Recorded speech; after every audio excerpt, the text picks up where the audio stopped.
This is episode 221 of the Gold Squadron podcast. I'm your host, Dio Morales, and today I'm joined by Marcel Rusty Manzano. Yeah, so it's been officially at, what is it, like, when was the tournament that, not Jedha, the one before Jedha? That's been like almost a month, right? 3 weeks or a month? It's been a while. It's been a while, yeah. So that's the last time I even turned on tabletop. So I'm feeling really rusty. Well, I mean, you were moving and all the other stuff, so it's gonna be understandable. Still rusty. Who else are we joined by? That's it. That's it. At least for right now. That's it. It is just me and Marcel today hanging out. I'm trying to get a cool view for our people at home, trying to see if we can maybe figure something out here. That looks all right. Let's see. We'll max this out and we'll slide it over. There you go. Oh. All right. Cool. So, we will be taking you on your audio journey today and talking about the things that we're going to talk about, which are, first, episode 3 of Gold Squadron Paint Wars comes out tomorrow, Tuesday, August 10th at 7 p.m. Central. Make sure that you're in the chat talking to me and anybody else in the crew who's going to be there. I will be there in the premiere chat. You can already type exclamation point PW or click the link in the description below and be ready. Click the reminder so that you know what's going on. As for what is the ship and what is the prompt, you're just going to have to go find that out for yourself. I did reveal it over the weekend. The ship, I gave clues about the ship and I revealed the prompt, but you can see right now on YouTube that the prompt is Mordor. Oh, is that the prompt, Mordor? Yeah. Ooh.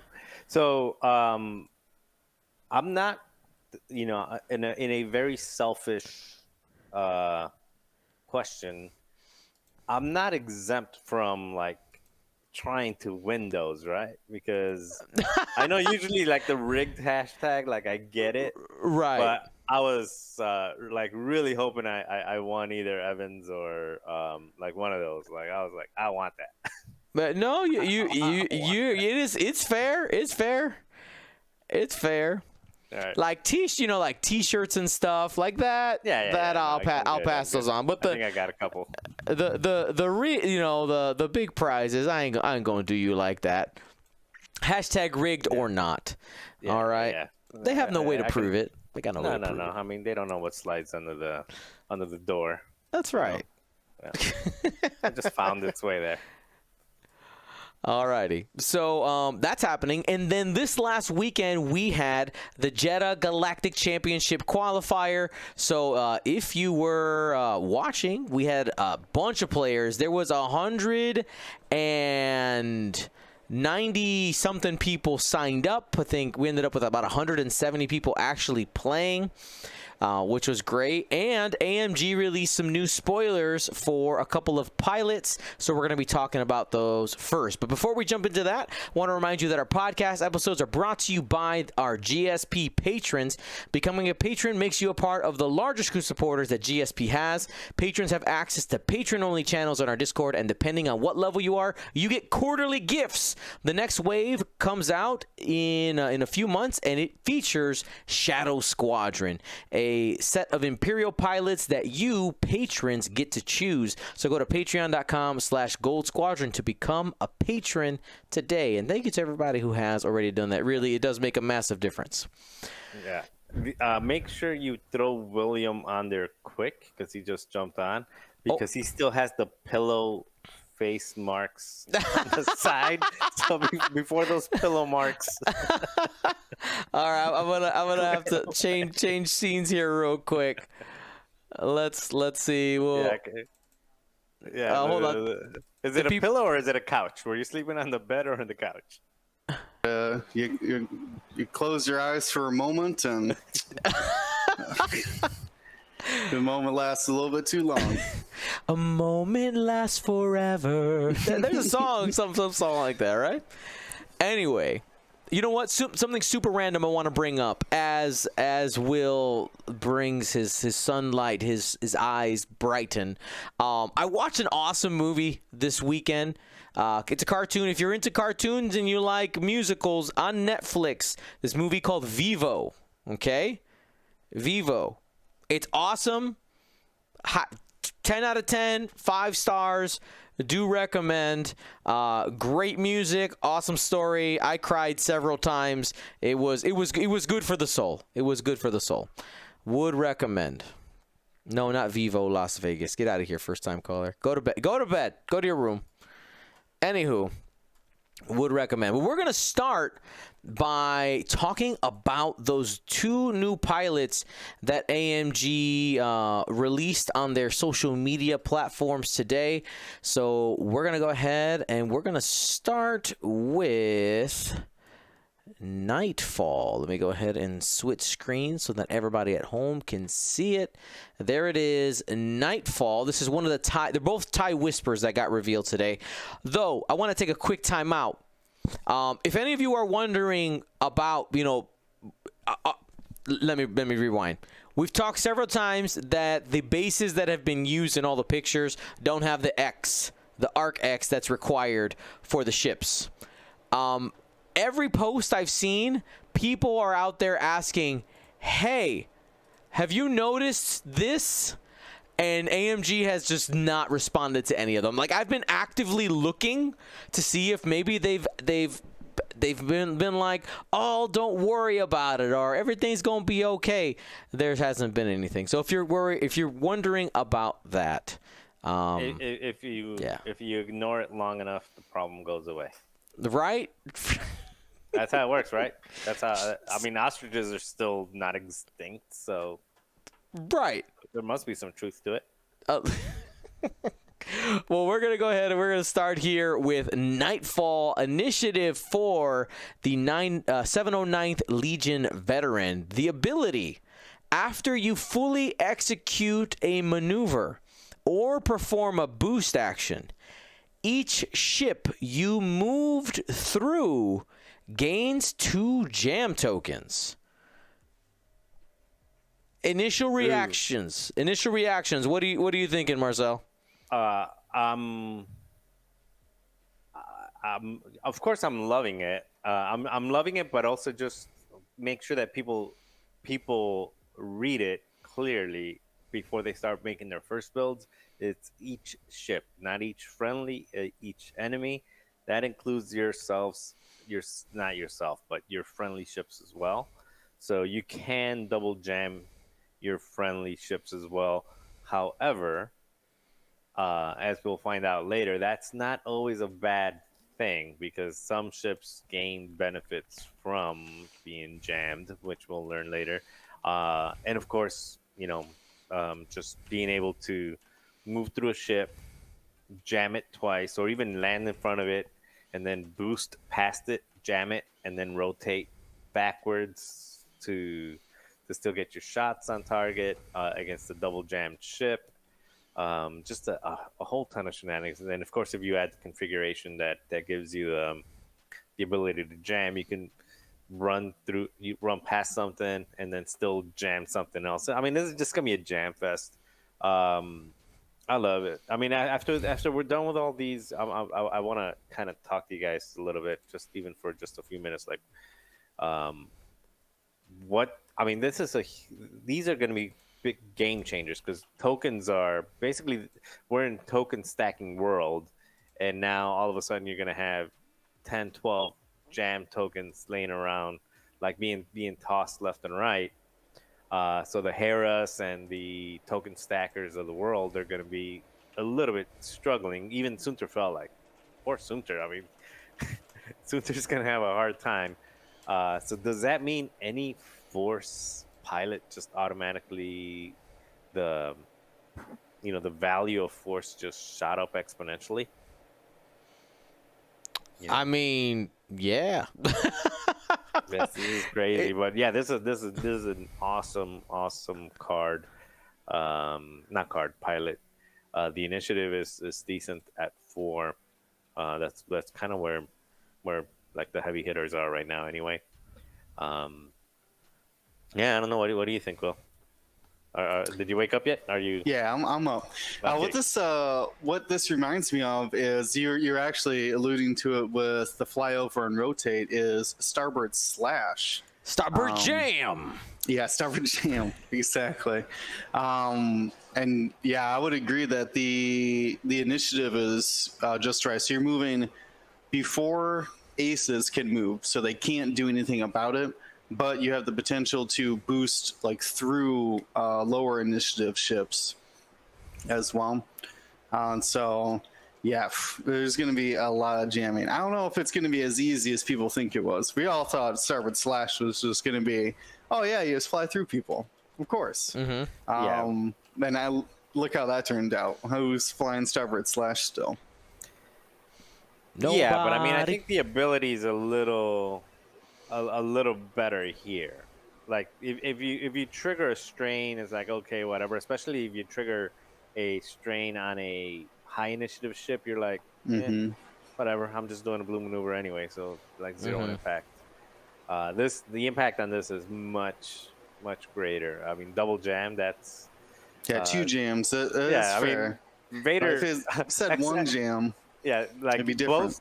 both X1 and Defender Vader are looking at Nightfall across the board and saying that's target number 1. Yeah, that's a big because you're gonna have to account for that every single turn till it's gone, right? Because these things are maneuverable, they're gonna be able to move in and out, and there's also some self-defensive options as well. We've looked at the enhanced jamming suite, which we can relook at that. You can end up possibly going over other friendly TIE Whispers that are carrying this and triggering that last clause while you defend, while setting up somebody else that has this card. You can end up giving them an extra green tokens or something like that. Yeah, so go back to Earth for a second. There's no limitation on this, right? So if you go over a ship, it gets 2 jams. But then if you boost through a ship, it gets 2 jams. And then if you jamming suite link it into a jam action, you can be handing out 5 jams a turn potentially. Bro, you can jam. If you go diagonally, you could jam. You might be able to jam 3-4 ships with a boost. Yeah, those so, yeah. Yeah, swarms are not going to be heavy. Yeah. Like, okay, I'm going to get the block in. Nope. And then with the rear arc, I mean, you really have very little penalty to just shoot past something. Yeah, that's true. You can boost rotate like without the jamming suite. And you know what? Nick Tobin in the chat putting out something that might make some consideration. He says 22.5 degree setup, ? Might be legitimately the first pilot that makes you go, I think I might do that on purpose, just to have that little bit of a different angle so you're crossing more bases. It's definitely pretty interesting. Of course, the disadvantage here is the initiative. It's going to struggle possibly a little bit against aces, but it has a tool, because if you can go faster than the aces and go above them, then you're at least giving those aces some trouble. So you're going to have to watch out for Nightfall. I like this one a lot. I think this is my favorite one so far that we've talked about. Well, we also had the Kylo. Oh, yeah, that one's really good. All right, well, let's go ahead. Let's look at the other ace that was the other TIE Whisper that was revealed, Whirlwind. What does this say here, Will? Whirlwind. This is Initiative 3. Reap what you sow. Before you engage, you may remove any number of GM tokens. Then you may gain 1 focus token for each enemy ship that has you in its front arc. So this one tripped me up actually. To clarify, do you have to remove GM tokens to gain focus tokens? Yeah, I think there was because then you may. there was a and well, for starters, you can't remove 0 anymore because of that whole focus thing. You can't spend Yep. 0 focuses, so you have to have at least one jam token to remove. But to me it reads like if like a step 1, step 2. Right. It's you remove your jam tokens, then you can trigger the next ability, which is you can get focus tokens for each ship that is in your front arc. I mean that you are in their front arc of, and you only have to remove one jam token. Then you get all. If you're in front of a 8-ship swarm, you're getting 8 focus tokens. Oddly enough, but the other part that going back to your like 2 separate conditions, like the first condition triggers then the second is the basically even if you're not in anybody's arc, you still lose the jam token. I mean, at that point, I don't know how much it matters, but you still lose it. I guess it could matter if you got like Tabson or something, and Tabson can coordinate a token over to him or something. Now there are some people in our audience are bringing up Zam Wessel's condition card as an example that possibly these might be 2 independent triggers because there's not a if you do clause in there, it's just a then. So it's similar to with Zam, you don't have with You Should Thank Me, you don't have to switch the lock in order to gain the charge. Right, so if we look at the language of You Should Thank Me, let me go ahead and pull that up here. You should thank me, X-Wing. So right here, I know that's maybe a little bit small for some folks. It says, after you defend with Zam Wessel, recover 1 charge. Period, then you may acquire a lock on the attacker. Now the question, of course, is like this is 2 separate sentences versus Whirlwind. It's where it's the same sentence. It's very similar, but it's going to definitely come down to a judge call. I could see it being called either way, but I think it's either way it's good. I will say that. The way I see it is you cannot even comparing it to the Zam one, you cannot get the target lock unless the beginning of that triggers, which is, you defended. Like that's right. Something triggered before the then being able to occur. There is nothing. But isn't the trigger engaging here? You may, that you can look at it that way too. Because you could read the sentence without the space, without the words in between those commas, right? That's very Before true. you engage, you may gain 1 focus token. Okay. So if you have no jam tokens and you just bumped, you just would automatically get focus tokens anyway for being in the front of the arc. Potentially, yeah. That sounds. I mean, I guess it sounds some judges good. I guess some judges might allow it. I got a feeling it's might be. I'm curious how the Illuminati will go, and then, but it definitely doesn't seem as intended. It definitely feels like the intention there was remove a jam in order to get focus tokens. So if you bump, there is no benefit. But one of the things though is I'm kind of leaning towards the way Will said it, is like looking at that middle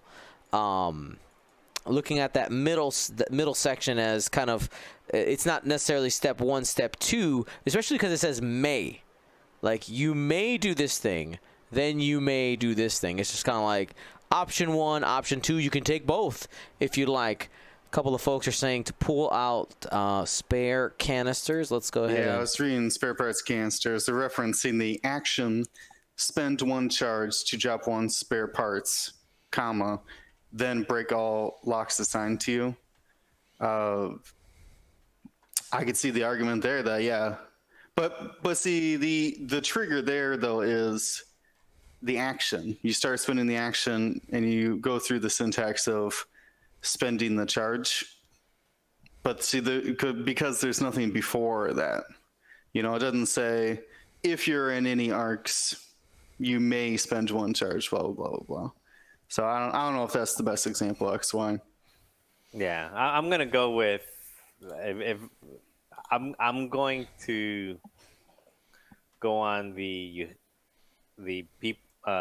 judges will allow it, like they'll allow if you bump and have nothing to still get the focus tokens, but that it may actually, you know, you can't even say it may be errata because it's not as intended, because the people who are interpreting whether it's intended or not are no longer there.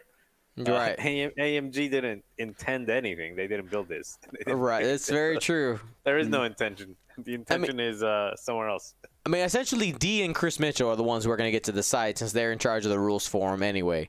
So I think the safest way is to assume that you need to have remove jams, and then it only gets better, rather than thinking it's the best and it gets worse. So start with assuming you got to remove jams, and then if they turn around and say, nah, those are independent statements, then it just gets better.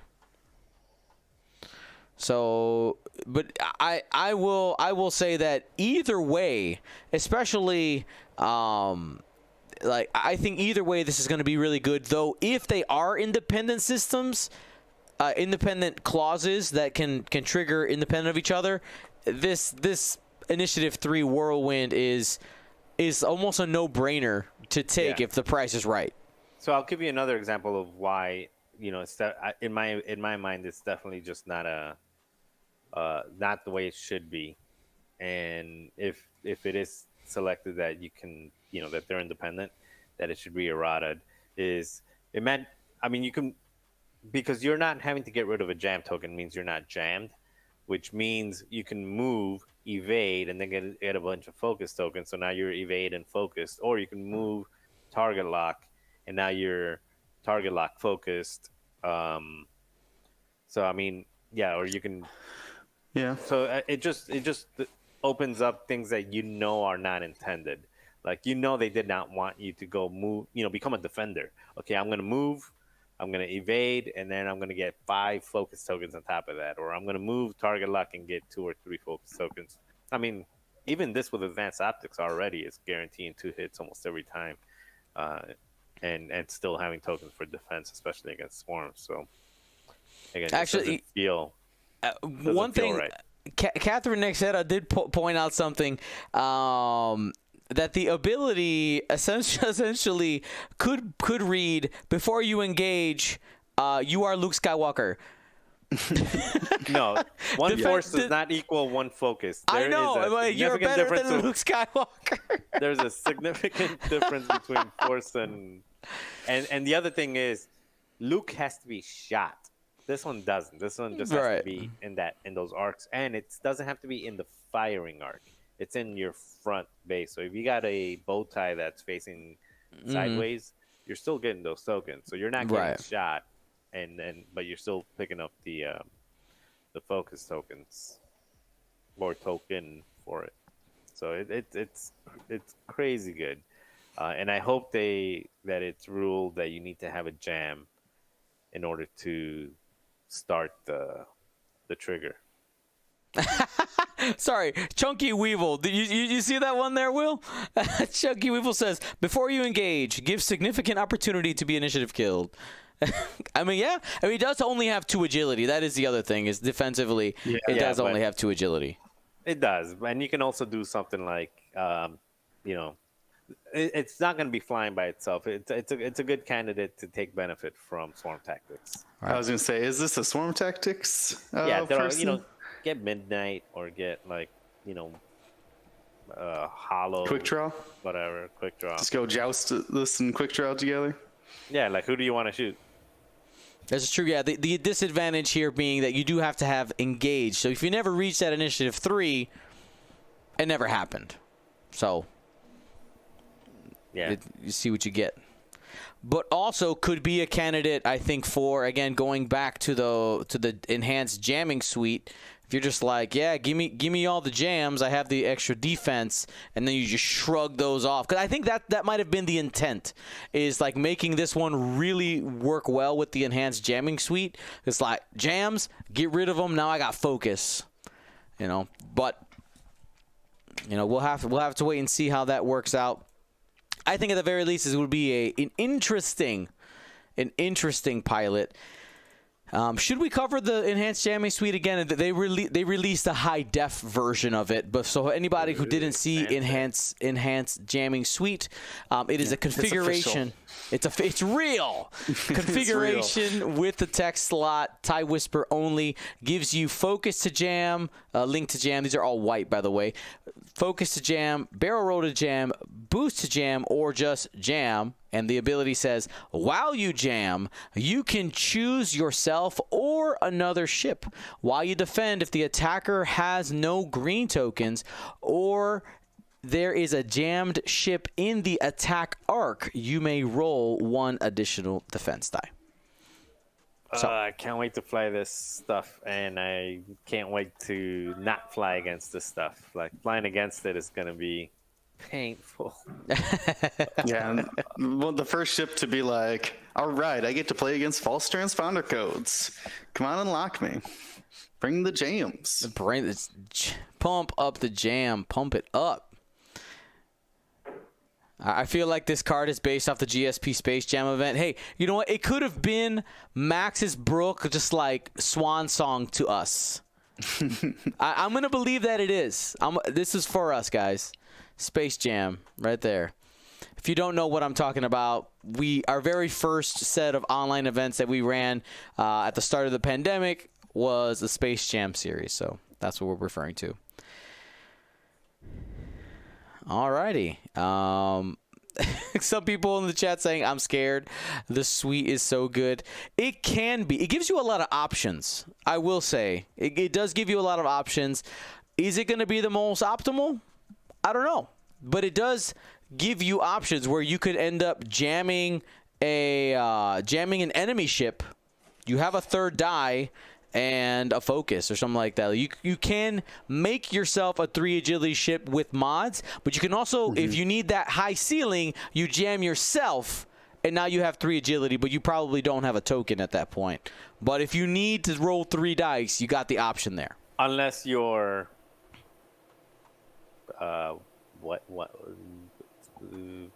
withstand, or what was that thing called?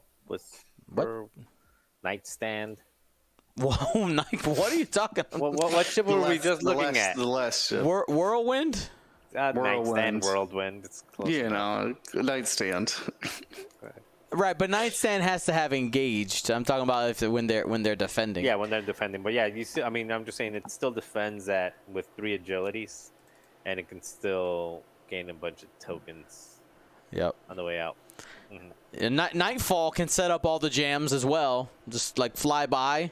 Because that's the thing. Depending on the cost of the enhanced jamming suite, you got somebody like Nightfall just going out and just sweeping the field with jam tokens, and all the whispers like, "Look, we're 3 agility ships now." I knew there was a night something. That's why I was thinking Nightstand.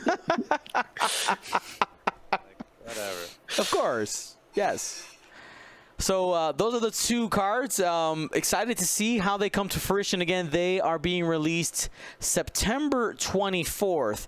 Now, there's a couple of folks in our chat saying that AMG may have addressed the TIE Whisper base thing, but I'm waiting to actually get a link so that I can listen to AMG say it myself before we report that as fact. I have no idea. As of right now, we're going to call that speculation.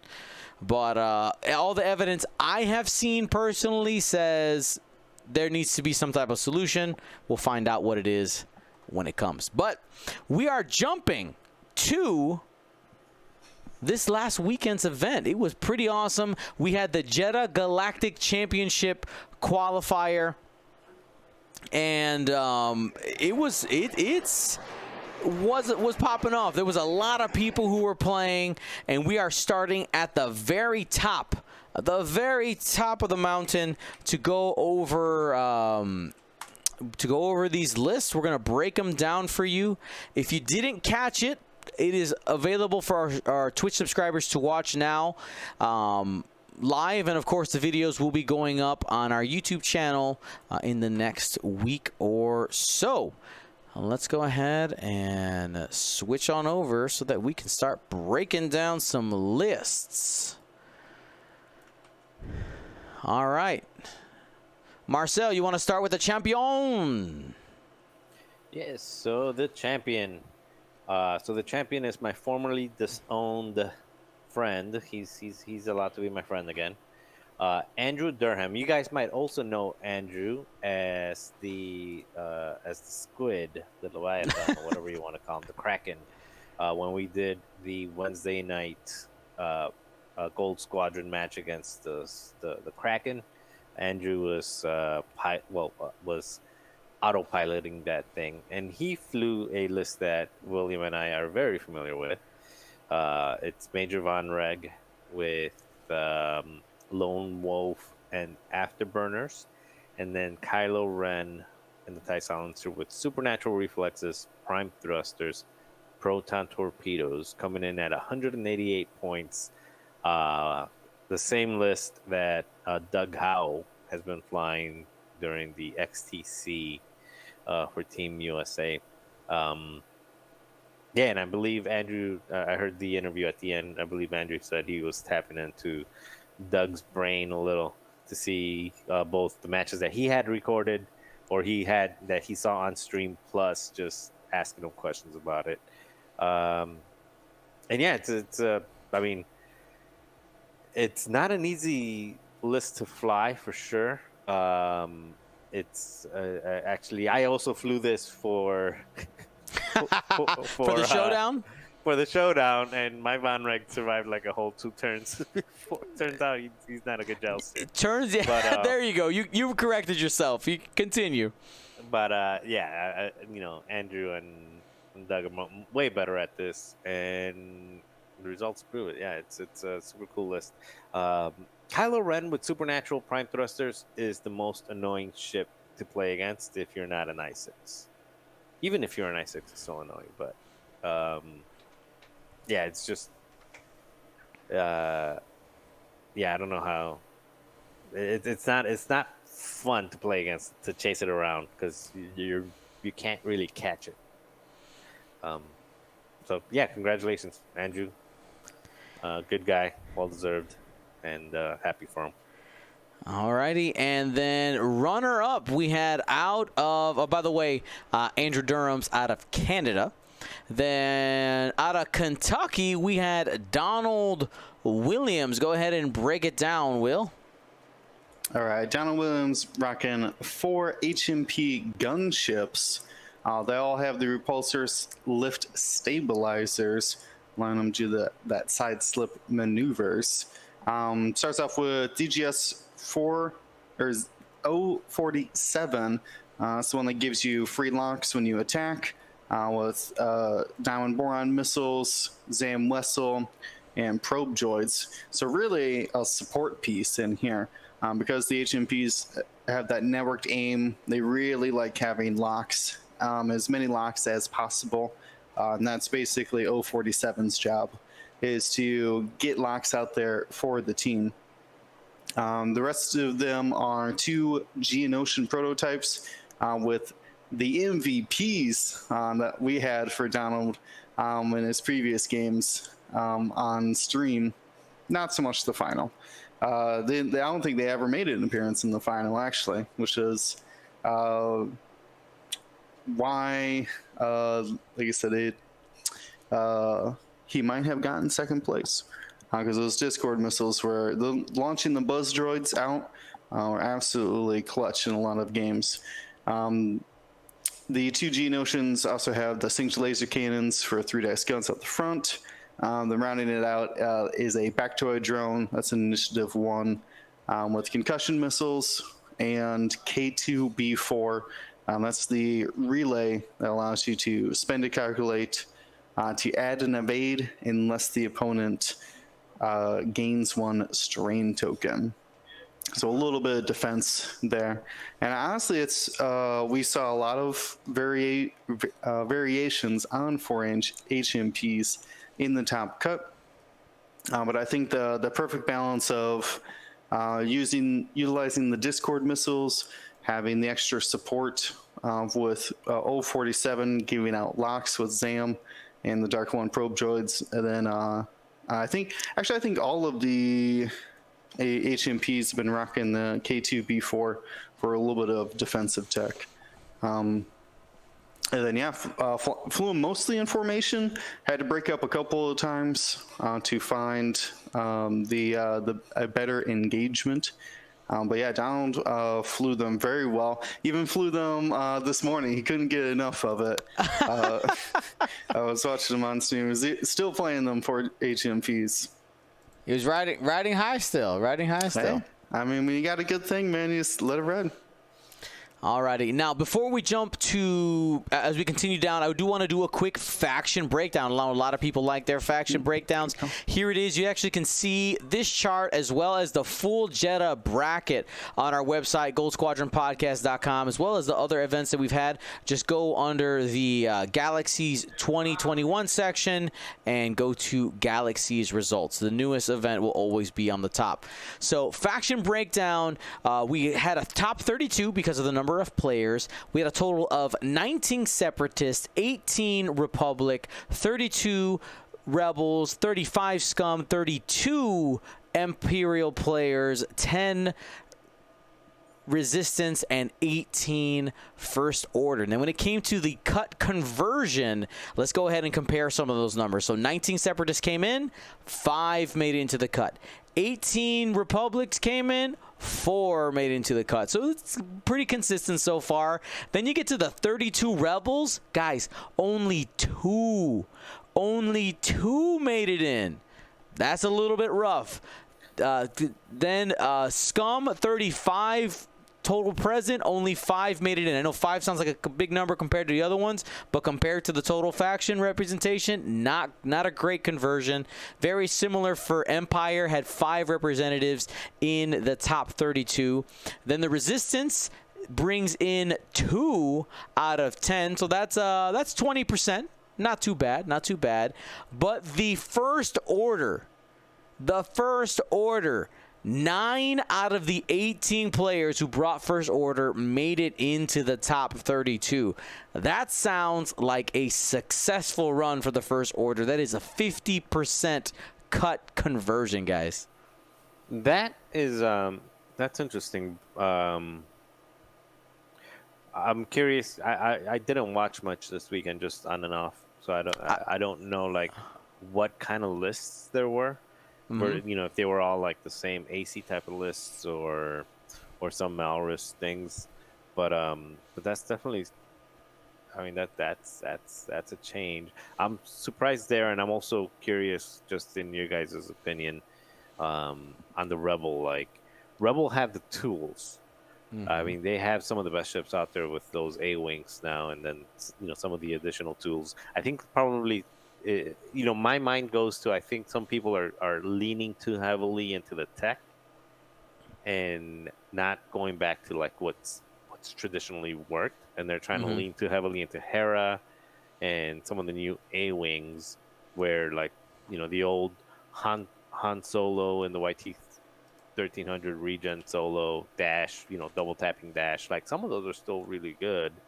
I wonder if just people are leaning a little too heavily into the into the like token stacking Hera stuff, and people just know how to beat it. Well, there was, of those 32 Rebel lists, over half of them had Hera in it. So there's a lot of people who are bringing Hera. That's a lot of the answers that we did end up having there. But I am agreeing with you. I think some of those. That 4-ship Rebels that people have seen, people have identified how to beat it. You identify how to beat it. You got to go. Generally, if you're going against that Hera, Garvin, Jan and Benthic 2 tubes. You got to take out the Hawk first or the Jin carrier first, whichever one that is. You take it out, you come in fast, and you trap them in the corner. Because what they'll do this just like little one forward, trying to do it. And if you get them in the middle of the board, it's not great. But if you can go quickly, trap them in the corner, and make it so they don't have anywhere to go, it's going to be a bad day for the Rebellion. Just saying. By the way, Rebel players out there, you've been found out. Time to evolve. Let's go. All right. All right. As we continue, Craig Bradford brought another flavor here in third place of quad HMPs. And by the way, with this top 32, if there's a very similar list, we're just going to kind of mention it and move on. Different flavor here, just a little bit. We had cluster missiles and mag pulse warheads on all of them. We continue to Clint Hewson in fourth place, bringing our first Republic list that we're going to talk about today. We had Obi-Wan Kenobi in the Delta 7 with R2 Astromech, that is a regen droid with Delta 7. Plo Koon with Patience and CLT, and Ahsoka Tano in the Delta 7 with the 7B configuration and R2 Astromech for regen. 191 points. This is just, you got two ships to punch out there with the 7B, and Plo Koon is out there, throwing out tokens and making sure to keep those weapons disabled off of their friendly ships so that they can be shooting at all times. I will say Clint has had a lot of experience with lists like this. Clint was playing this back in 2019, a very similar list where he was still flying 3 Jedi, so he had a lot of experience. Not surprised to see him as a player out of St. Louis, who's quite good. I believe he's one of the hosts on the Midwest Scrubs podcast. Check him out. All right, then we get Christopher Patrick, aka Crispy. What do we got here, Marcel? So we've got a Vader Defender with jamming beam, and then Death Rain with a lot of stuff: trajectory simulator, advanced proton torpedoes, diamond boron missiles, weapons system officer. Is that electro proton bombs? Those are like the 14-point bombs? And then I couldn't see the last one, but it's all thermal detonators. Thermal dets, yeah. And Death Rain is the one that gets to take actions when dropping bombs, I believe, right? Yep. Wow. I don't know what I mean. TIE Defender and electro proton bombs. Was this top 4 or top 8? That would have been top 8 at this point. Top 8. It's still super impressive. I would love to have seen that electro proton bomb hit some stuff. Was it on stream, and did it trigger? It was the best bomb I've ever seen. Oh God! Okay, it was fantastic. I gotta watch it. I think it did 5 total shields and ionized 2 ships. Wow, pretty good.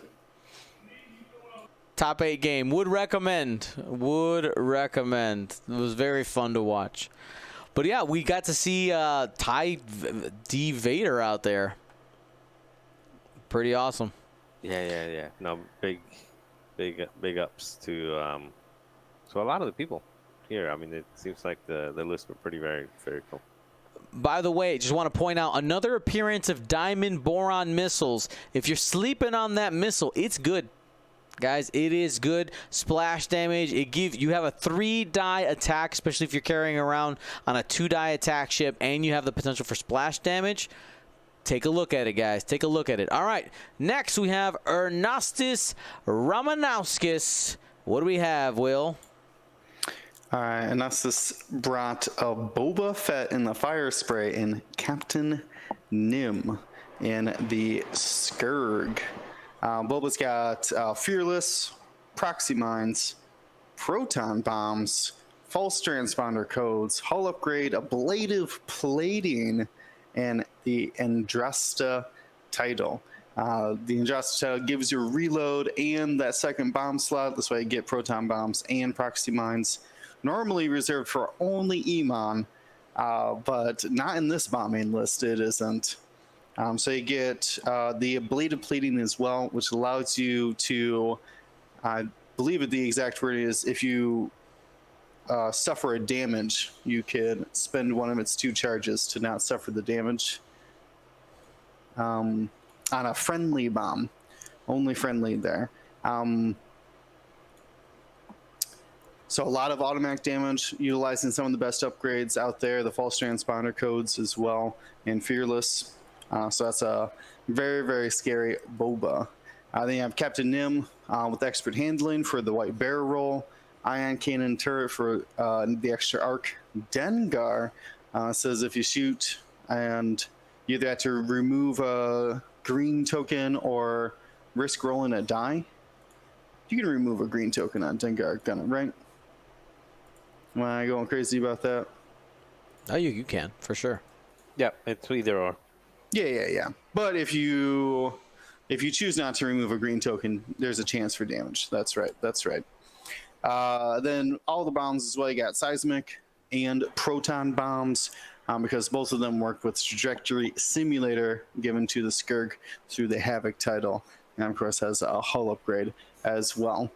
So man, I'm sad we didn't get Ernostas on stream, because this looks like a crazy build to work as well. It kind of reminds me of the Vader Death Rain, to be honest with you.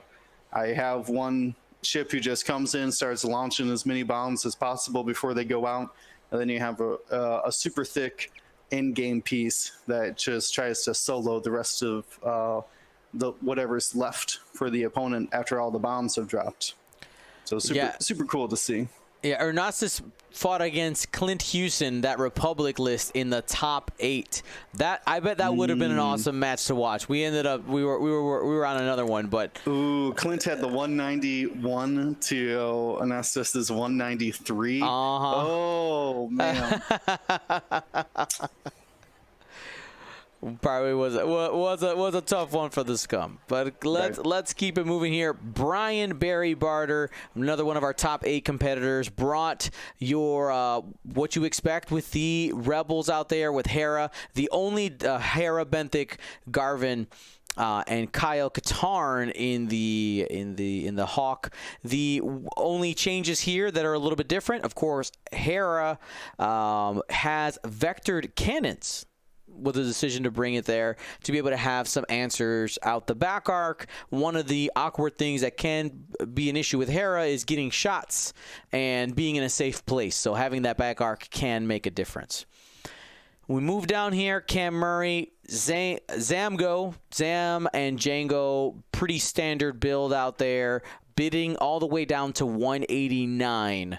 That's the way it's loaded out. We have Zam with Dooku, thermal detonators, false transponders, and Django with Palpatine, thermal detonators, false transponders. Starting to show you what is important in this build. This is definitely Cam just trying to find the basement, the absolute basement. And I would say, now here's a question for you guys. If I was a Zamgo player and I'm trying to go even lower, what's the next thing you take off? Transponders. No, you switch out. You switch your force user to recon specialist. What is that called now? Perceptive co-pilot. Perceptive Oh, co-pilot. you mean the double focus? Yeah, the double focus. Oh, no, because it only gives you a couple extra points, and it leaves you unmodded for. It leaves you unmodded when you boost and things like that. Boost so I would shoot more. Yeah, I would. If you're gonna drop Palpatine, I would drop Palpatine in favor of Lone Wolf, so you can still at least retain some type of mod. What's the other crew member that's popular on that? Seasoned Navigator on Django? Yeah, Seasoned Navigator, but that's also 9 points. It's also a little on the pricey side. But yeah, you can if you throw in Lone Wolf on there, it gives you points to be able to keep the transponder codes. How much is Palpatine? 14? That sounds about Expensive. Right. Yeah, so that gives you 9 points extra. That drops you at 180. So that lets you take something else with that Palpatine slot, or even some hollow grade. You know. Gotta love the make you hologram. unhappy. That's right. Yeah, Dooku is 10 points. Palpatine currently is 14. Yes. All right.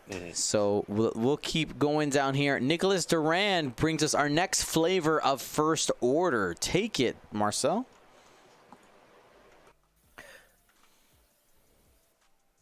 Okay, here we go. So Nicholas Durand flew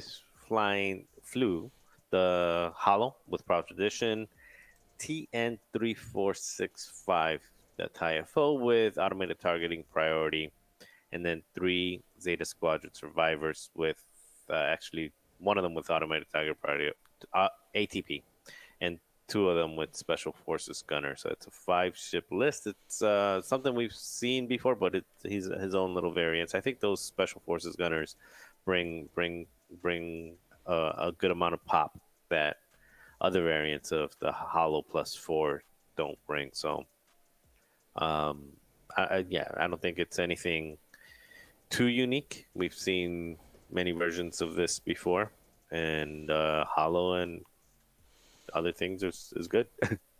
Yep. Yeah, we'd be doing a disservice to Ryan if we didn't mention that this is a hyperspace valid list. One of the few ones that made it into the cut and were still hyperspace in an extended event. That's right. That's right. Okay.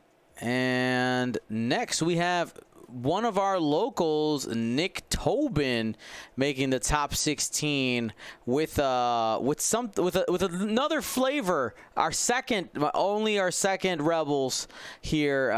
What do we got? Nick Brandt. So the same Hera, Garvin, and Kyan we've seen. This Garvin's loaded up with Selfless and R2 Astromech.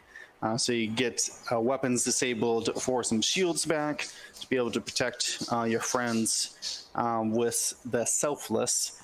Kyle built out as normal, Jenner, Soap, Moldy Crow. But the twist here, though, instead of taking Benthic or another person who is like generating focuses, it's a Rogue Squadron E-Wing with fire control system and R3. Being able to take 2 long-range locks and then have rerolls with fire control system. And honestly, I think this is what the Heratani lists need, and they need a ship that could actually benefit from all of this support from Hera and the different focus actions and things, and be able to push into the end game. Like Benthic, if it's just Benthic left, like you're not going to be able to pull off the victory. But with this Rogue Squadron, though, you do have a lot higher chance because it has 6 health and 3 agility. It's, like I said, someone who could really benefit from as many focuses or evades you could throw at it. And it's a false transponder nightmare. It is a false transponder. Good call, Marcel. With the double locks, it's like, yeah, Django and Zam, no. You guys don't have locked or those false transponder codes anymore. Bosk, no, get out of here. So really like looking into the meta and finding a good control or a good piece that fits into there to help them progress through. And honestly, those false transponder codes have been maybe the reason why these Heratanis haven't been able to progress all the way into the cut, even though they get a lot of play. I will say though, with those TIE Whispers coming in, Heratani is starting to get a little bit worse and worse. People be dishing out those jams. You got to watch out. Gotta watch out. All right, Vivek Eshlov, another one of our top 16 competitors, brought Kovanel, Nodin, in the transport, Finn, and Nimi. This is an interesting list. Let's go ahead and break this down. We got Kovanel in the transport, Heroic, Jamming Beam, Leia Organa, R4 Holo upgrade. That's pretty standard from what you would expect from a Kova when people would use her. She's a great piece all on her own. Then you got Nodin Tavdri in the transport as well. Jamming Beam, Plasma Torpedoes, C-3PO, Corsella, R4 Astromech, and Hull Upgrade. And if you're not familiar with what with what Nodin does, I wouldn't blame you. It is one of those pilots you don't see too often. So let's go ahead and pull up her entry here in the list builder. We have Nodin Chavdry ability. After you coordinate or are coordinated, if you have 2 or fewer stress tokens, you may perform one action on your action bar as a red action, even if you are stressed. So you have the opportunity to coordinate a friend and then have an action for yourself, setting up, some torpedo. You have plasma torpedoes out there, but you're also getting the calculate from C-3PO after you coordinate as well. So I mean, this is just action economy central, and then Corsella's out there saying, all right, now let's go ahead and get rid of all the stress tokens that it takes to do that. Really cool list. It is something that I've seen a couple people I know. A good friend of the show, Crazy Vulcan, has been a fan of Nodin for a while, and it is cool to see it actually progress here. Was also joined by Finn with Heroic and Automated Target Priority, and Nimi with just Jamming Beam and S-Foils. Alrighty.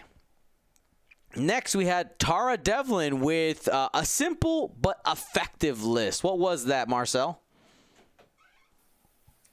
A better use of TIE aggressors. I don't see any Sloans here. So we have 1, 2, 3, 4, 5, 6, 7 Sinar specialist TIE aggressors with dorsal turrets, and 2 of them with tracers. It comes in at 200 points, so it's a relatively simple and straightforward list, and a lot of people were saying that TIE aggressors are not good, and the only thing that makes them good is Sloan. But I think this year's, you get a ship that has 2 arcs and it's cheap enough. 2 dice will put in some work. I mean, we've seen that with even the Trade Federation drones. Like, you don't need more than 2 dice, especially with those tracers. You can get double modded shots on those 2 dice. They'll put in work. And with 2 agility and 5 hull, right? I mean 5 total health. It's 3 and 2. Mm-hmm. They're still pretty tanky. I mean, that's 5 times 7. That's 35 health on these things, backed by 2 agility on each. So pretty solid. Very solid, actually. Yeah, I wonder if Andrew had to go through this at some point. Like, trying to arc dodge 14 arcs would have been interesting. All right. Yep. Lots of ships out there, and I would say Tara won an unexpected game. I would say on stream, many people lost points, and Tara was the reaper of those points. Again, watch the replays. It was very much worth it. All right. Speaking of aggressors, we got another appearance here. Catherine Sturgis bringing another flavor. Go ahead, Will. All right, this time it's Lieutenant Kestel. That's the I-4 pilot, rocking the same dorsal turret and thread tracer missiles. If you got a cheap platform, why not throw on some cheap upgrades? That I-4 is important here because that Kestel is supporting them 4 Saber Squadron Ace interceptors, all without maneuver. So you can give them target locks, which they normally cannot take. We normally see them maybe with like discipline or something like that. But this outmaneuver makes them hit hard. You like Wedge Antilles and the X-Wing. If you think he hits hard with his 3 attack power and ability, this list is bringing 4 of them. This sounds good. I assume that they're not. Catherine's not jousting with this, right? Has some going over here, some going over here, and eventually these sabers will flank you and can really start putting in some heavy damage, especially with that added thread tracer there. And Kestel's no slouch. Being able to cancel an opponent's dice before they modify them is very powerful, in my opinion. Gotta love it. Yeah, the quadruple outmaneuver is a flex for sure. I do like that. So no jousting there, making sure to try to catch that enemy off guard, keep them on their toes. We'll continue here. We got a couple more top 16 lists. Jonas Malapus bringing a Scum and Villainy squad. Sol Sixa, that is one of the H6 bombers with dorsal turret, Zam Wessel, skilled bombardier, and proximity mines. Remember, skilled bombardier allowing you to extend the range that you drop a bomb by 1. Zam Wessel, we all know where that is. Continuing here has Captain Gistero with Dead Man Switch. Captain Gistero is that Kirax fighter that is able to perform a bonus attack after an enemy ship takes damage not from an attack, such as like a bomb, or maybe from the ability of Tirani Kolda, one of the other ships in this list, with Snapshot, R5 TK, and Contraband Cybernetics. And of course, another deliverer of pain, Constable Zuvio in the Space Tug with Proximity Mines, Dead Man Switch, and Delayed Fuses. I will say we had Jonas on stream, had an absolutely amazing opening in their game. Absolutely amazing. Flew it exactly as you would expect and was able to really bring all 4 of those ships in to be a threat. Sol Sixa went down kind of fast, but the rest of the ships did end up doing a great job and doing their part. All right, we got 2 more top 16 list friends. We have Jason Chong with another flavor of Zamgo 198. The only difference between what we said before was that we have Treacherous on these. And then Marcel, we had Matthew Carey bringing a Resistance list. What do we got there? Ooh, so we've got Ray and with Rostigo, Corsella, Finn, False Transponder Codes, and Ray's Millennium Falcon. I think this is something that it's a pretty standard Ray build. And then ZZ with Heroic Proton Rockets and Advanced Optics, and then Tally with Heroic Proton Rockets and Advanced Optics coming in at 198 point. This is a list that we were seeing a lot, maybe like 3-4 rotations ago. Not like 2 rotations ago, we were seeing this a lot. When the Nantex were a thing, this was great anti-Nantex tech. So this is it's a known commodity, and I think it's good to see that it does well again. I like it. Yep. And Matthew Carey, we had him on stream. He did lose a tough one to our eventual champion, Andrew Durham. So real quickly here, Will, if you want to take a peek at the top 32 list, is there anything in there? We'll go ahead and we'll give a peek. Let's bring up one each. Anything else in that top 32 that kind of tickles your fancy? Benjamin Wetton down to Jason Miller. Anything in there just kind of interest that you think that the people might go, huh? Let's see. I want to. Can we talk about Christoph? I think that's the one I'll go for. I might be stealing Marcel's thunder with this one, but I think it's a good example of taking a little bit of old school mixed with some new school. That old school being Boba Fett in the fire spray with just thermal detonators. And then has Han Solo in the YT-1300 with trick shot, as you do. Forlom, Zam Wessel, Garrido in the Millennium Falcon titled there. Them being supported by Dace Bonearm in the Hawk with Protector Gleb and Moldy Crow. I think this is super interesting. Taking what we've been calling like Hawk Bosk Fang or Hawk Bosk Jumpmaster, right? And then putting in ships that have been good. We just haven't seen them as much recently, and that's Boba Fett and the Han Solo, who can be absolute monsters out there with the amount of dice modification and maneuverability that both those ships have. can be very interesting. Plus, you have Dace as well to give I5 coordinates. I think this is, like I said, an interesting use of old school and new school.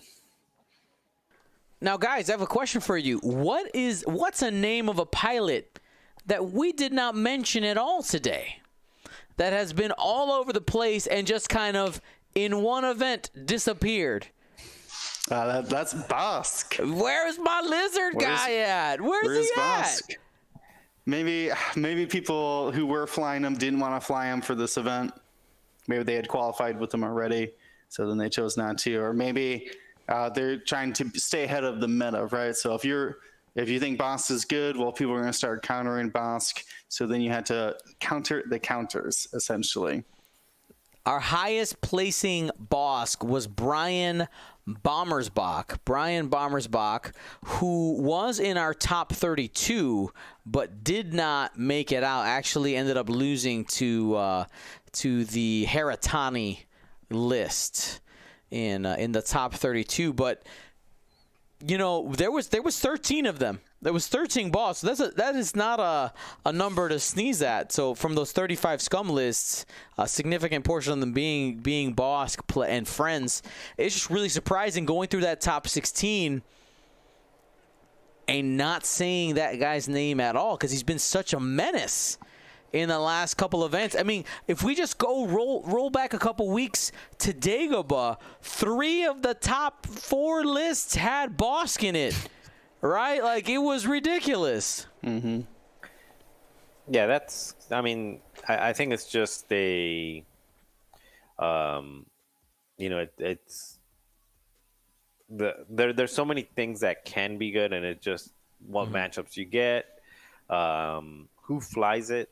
I'm not saying that the people who flew it may not be, you know, great at it. I don't know, because I don't even know who flew it or who didn't. But, you know, it's kind of like Bosk is still good. They're still like, just because he didn't make it far in this one, does not take away Bosk +2 or Bosk +3 as being a completely destructive force. I mean, it's still a monster, and even if it loses, it doesn't go down without fighting. So looking at these lists and thinking forward to the next upcoming events, because we have a couple of things. You Sorry, didn't give me mine. I'm sorry. Yeah, sorry. Go ahead. I forgot. Just put it at number 17. Number 17. Yeah, I mean, I wouldn't have said anything, but I think that one. Benjamin Wetton. Tri-fighters. Yeah, you got to give props again. Love it when ships that aren't making headlines before or aren't getting far in tournaments. People think like, oh, those ships are bad. You just got to find the right combination with them. You've got to find, you know, the right spices to make that gumbo soup around those ships. So it's Benjamin Wetton flying the Initiative 5 flak. I'm not even gonna try to pronounce this. I call it the Flaka. Tri-fighters. Flaka. Wasn't I think it was like Aflac or something. Quack, quack, Yeah, but you got Flak. It's called the Flaka. Flaka. Skinny. Flaka prototype droids. Yeah, so you got the I-5 Tri-fighters, which is a Techno-Union bomber hyena with Discord missiles and probe droids. And then you have a Bactoid prototype hyena with Diamond Boron missiles. Turns out they're good. A Trade Federation drone with Discords and struts, and then a Trade Federation drone by itself at 200 points. 6 ships, so a fair amount of beef, and then you have 2 Initiative 5s with 3 attack dice and 3 agility. I mean, that's nothing to laugh at. That's still 2 Initiative 5 aces. where you have to deal with 4 other things on top of that. Yeah, it is. It was pretty cool to see them. We did get a game with them on stream. Check it out. It is pretty cool. Network calculations. It's good. It works. Having 3 dice helps as well. So looking through that, if we look to the future, our next Galactic Championship qualifier is Tatooine. It's happening the weekend of September 4th. It is happening during the Cape Town, South Africa time zone, which for any kind of reference there, if you want to go Northern Hemisphere, that's the same time zone as Berlin, Germany, which actually we do have a Berlin, Germany event in a couple weeks as well. So our European friends, they will be covered. We got 2 events, and then we're going to be back on the Western Hemisphere during the Hoth Hyperspace qualifier. That's happening October 7th. So be on the lookout for there. Go to goldsquadronpodcast.com, take a look. But yeah, we have a couple of events. I know Team USA, all the teams need to have their list locked in. Is it next week you guys got to have it locked in? Yep, by this weekend. There you go.